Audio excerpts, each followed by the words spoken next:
to give you guys some words of advice. Now, I haven't really been derbying super long. I did my first demolition derby when I was 17, and then I kind of got out of it for about 4 years, and then I started doing them again, starting off slowly, doing maybe 4 the first year, maybe 7 the second year back, and progressively getting more and more demolition derbies up until the point where 2017 I did 20 demolition derbies. And I think that's quite a bit. We're pretty much going every weekend. In the heat of the season, in mid-August, late August, September, early October, we're doing almost 2 a weekend. So it's a pretty time-consuming hobby. But what I find, I want to share some little tips and tricks I've actually learned about driving in the demolition derby.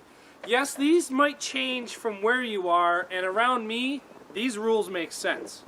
Some places these rules won't make sense, or not rules, but tips won't make sense at all.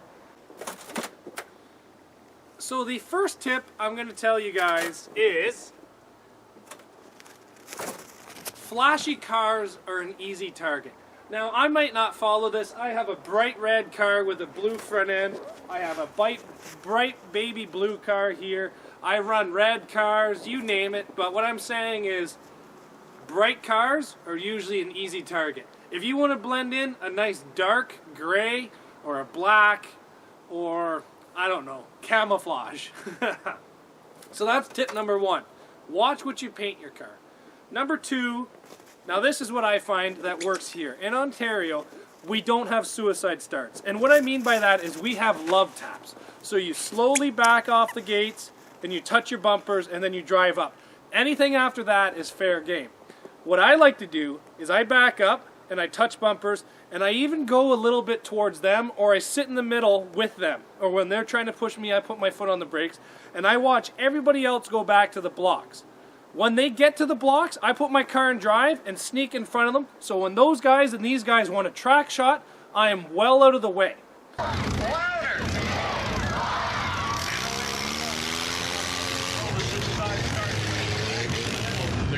Just a little wee bit and away they go. It's mini smash action as you continue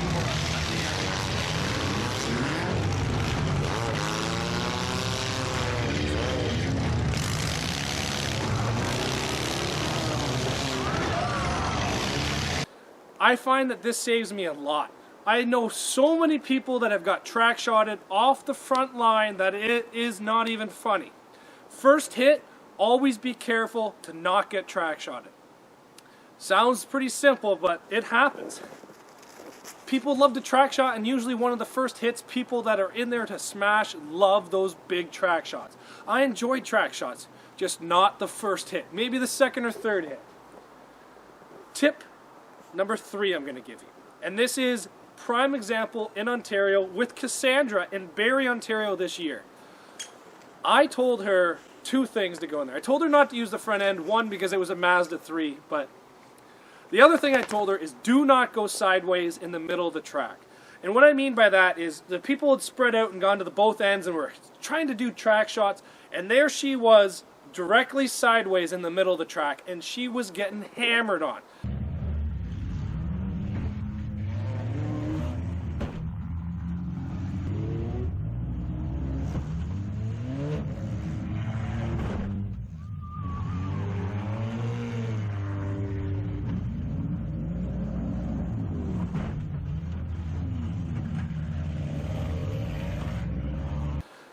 I try to never go sideways in the middle of the track.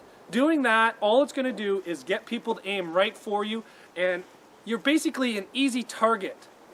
And nothing sucks like being hit like an easy target. What I like to do is if I'm in the middle of the track, I keep my passenger side facing the short side of the track and my driver's side facing the short side of the track, so that if anybody's going to track shot me, they either have the front or they have the back. Because if you leave passenger side open at the middle of the track, you know they're going to knock that tire off on the front. And as soon as they bend that tire over to touch the strut or snap a tie rod, or if you drive a rear-wheel drive, if they smash a rear axle out of you, you're done. Even if you have solid suspension and you have welded gears in the back of your car, you're still done because you're going to be dragging. So that's tip number 3. I'm pretty sure that was number 3.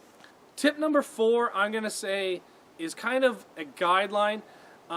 it's called driver side out, and it's kind of a really shitty thing.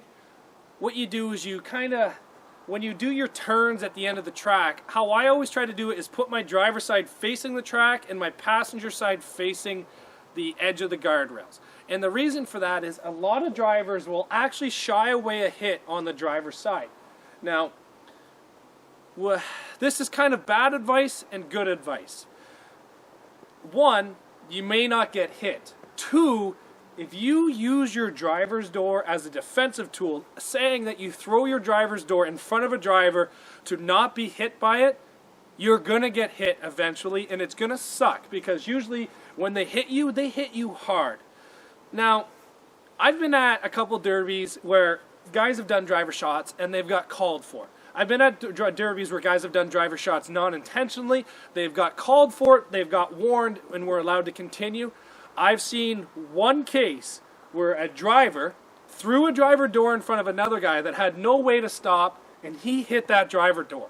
Tried everything he could, and it wasn't the guy that hit the driver door that got in trouble. It was actually the guy that threw the driver door, because he was repeatedly throwing driver door not to get hit. It's a pretty rare call, but it does happen. So when you're in the track, always try to keep passenger side to the wall, because it limits on how much people can hit you. And as you can tell, a lot of the passenger sides on my cars are pretty pounded in. And the reason for that is I always forget.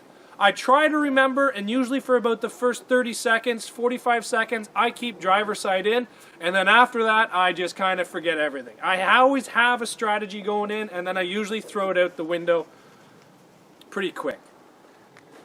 The next tip I'm going to tell you is counting. Now, what I mean by that is you should always be counting inside the ring. You should be counting how many seconds it's been since you hit the last guy. I usually count to 15. If I haven't made a hit in 15 seconds, I start freaking out, because I think that some official is going to be giving me a fast 60 count. A fast 60 count's only 30. So, I always try to make a hit every 15 seconds, and if I don't make a hit within 15 seconds, I usually take bad, like I risk a shitty shot just to restart that counter inside my head. So I always try to make a hit every 15 seconds, because when I hit somebody, I automatically start counting in my head. 1, 2, 3, 4, just to try to make sure that I'm not going to be counted out for not hitting anybody. That's the last thing that you want, is them to come up to you and put a pink flag on your car because you're not hitting somebody enough, or not frequently enough. The next thing I'm going to tell you is count when you hit somebody, not for that you're going to be counted out, but for axles. So when I hit somebody, 1, shift to neutral, 2, shift to reverse, 3, and then I go into the gas. So that way when I hit somebody, I don't shock the axles by having my foot to the floor and drive in reverse. Again, I try to do this, but as soon as my car gets damaged and I know that there's something seriously wrong with my car, usually the foot stays planted on the gas pretty firmly. And as like Fall Brawl this year, inside the car, you see me with my foot right to the floor, that car screaming, and me just ramming it from drive to reverse, trying to get out of a shitty situation.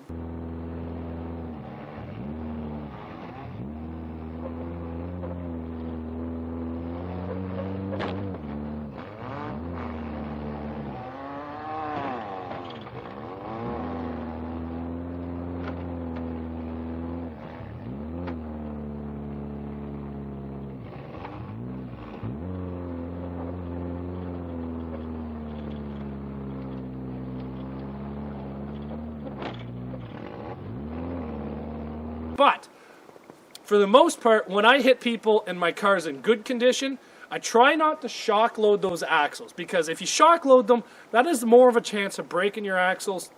These axles are actually, any axles actually rated for quite a bit of power. But when you do drive to reverse, not only is it hard on your axles, it's hard on your suspension, and it is hard on your transmission. And if you blow up that transmission, you only got one inside that demolition derby. So be gentle on that. The next thing I want to talk to you about is being prepared inside the derby car. When I'm inside that derby car, I try to remember, if not label it, which wire goes where from my fuse panel. I try to know where the main positive is. I try to know where everything that is important is, because if something goes wrong and my fuel tank dies, I can rip that wire off that toggle switch on my roof and hold it to the battery to make sure that that's going. And the more prepared you are, the better you're going to do. I know guys here in Ontario that run Pro Mini that have 2 fuel pumps inside their tank. And they have 2 fuel lines and they have 2 switches for their fuel pumps.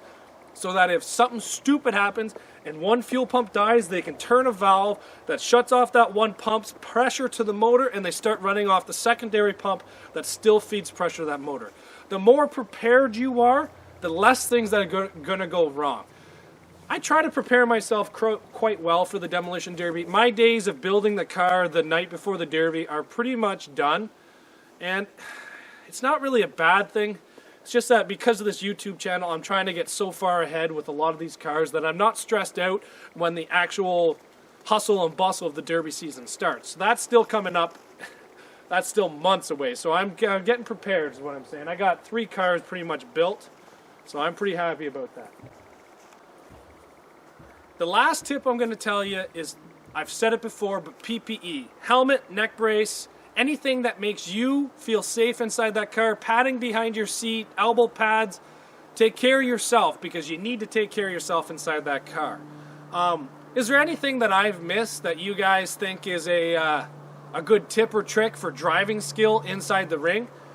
Please let me know down in the comments if I've missed anything. Those are just some of the tips that I think is great for a new driver into the sport, especially the not shock loading the axles, protecting that passenger side, and do not go sideways in the middle of a long track, because you're just going to get clocked. But thanks for watching, guys, and we'll see you back here tomorrow.